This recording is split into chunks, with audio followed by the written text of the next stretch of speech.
Welcome back. We've been talking about the environment a lot on NDTV just for the last few months, and that's because that is really one of the most pressing concerns at the moment. And for the last week or so, we've been talking about India's dying beaches and some of the damage that's been done to our coastline. Tonight, we take a look at the mangrove forests of Gujarat and why they are under threat.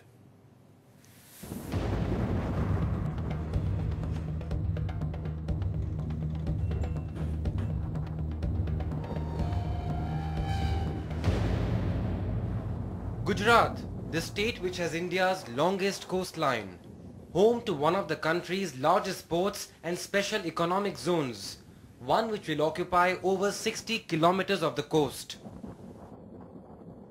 This is the stark reality of what's happening here in Gujarat at one of India's largest ports. Hundreds and hundreds of mangroves hacked with complete disregard and apathy in a highly eco-sensitive and protected zone. This strip of land was originally part of the port plan, but later dropped because of mangroves. A crucial cover that protects the coast from erosion and storms. An example of how much of the development on our coast takes place haphazardly. Unlike in the West, where port projects are based on environment studies, and rights of coastal communities is respected.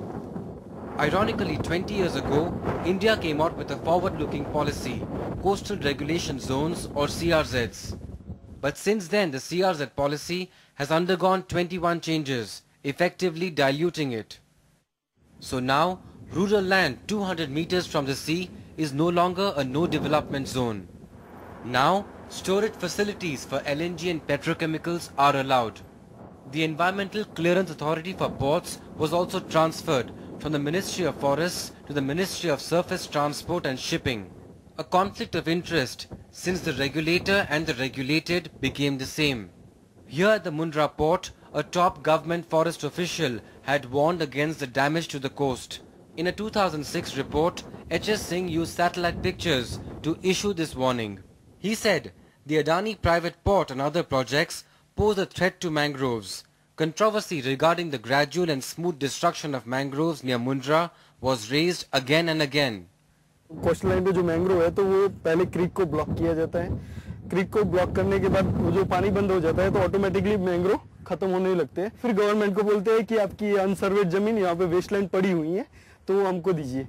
Allegations the Adani group has denied in the past, but the worst hit over 10,000 fishermen. Today, with the coastal belt sold to the port, their livelihood gone. हम तो मच्छी मारे, मच्छी खावे और मच्छी पिए, बस हमारा कुछ नहीं चाहिए, हमको दरिया और किनारा चाहिए।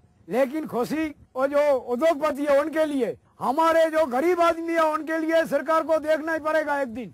हम तो आगे जाके लड़ेंगे और मरेंगे, छोड़ने वाला नहीं हूँ। Core of that battle, perhaps already lost. In Mundra with camera person Rajendra Thale, Tejas Mehta for NDTV.